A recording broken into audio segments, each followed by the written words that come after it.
So we're talking about actually being able to go out and find some of these games. Let's talk to one of the experts in video games. Say hello to Walter Day. Hey, Walter. Hey, John.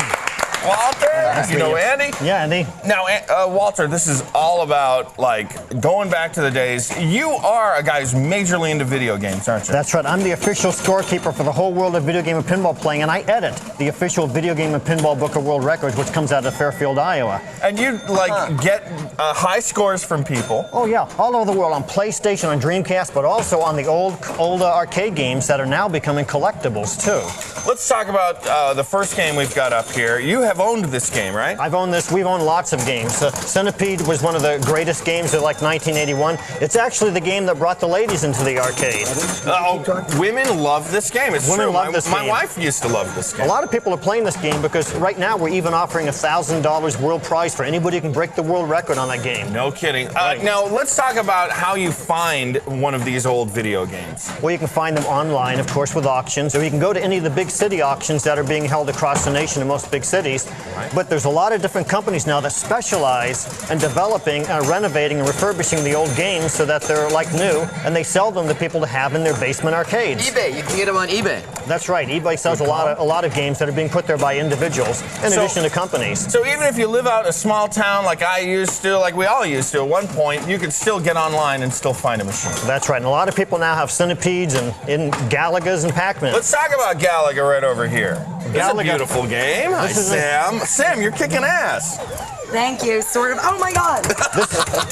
Actually, this particular game is interesting. You see how beautiful the condition is? Something this condition could easily cost $1,500 now, and if it's in perfect condition, it go up to $3,000 or $4,000 or $5,000. How do you judge the condition? That's the question. Well, how original, how mint it is, how much it's just like it was when it came off the assembly line. Because you know what's happening? In the same way that baseball cards and comic books have gone through a cycle of becoming nostalgia-based collectibles, video games are right behind now. Nice. Video games are becoming a very big deal, and people are collecting them. And it's going to become bigger. Let's talk about one of the major video games right over here. It's Pac-Man. Walter, let's talk Pac-Man. See what you did?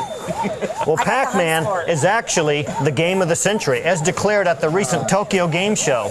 And one of the most interesting things about it is it was recently conquered for the very first time by Billy Mitchell. And Billy Mitchell has been proclaimed the video game player of the century. If only Billy Mitchell were here. Oh, Billy Mitchell. Hey, Billy. How you doing, man? How you doing? Billy, how are you? I'm perfect, haven't you read? How you Let's doing? talk about your perfection, man.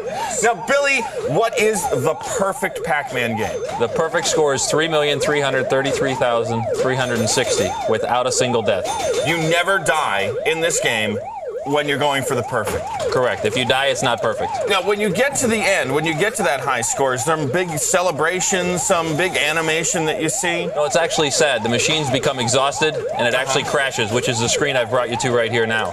So it's run out of memory? Is that the problem here? Run out of memory, you've exhausted the memory, and basically the game's over. Not on your part, but on their part. But so the computer gives out before you do? They do. Wow, that's sad. We outlive our games sometimes, Was Billy. this actual game? I mean, do you like travel with this?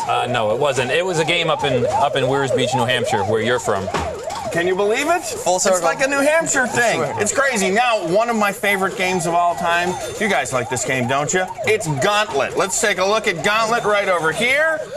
And you know something? When you get a game like this going, you basically get your 4 buddies together.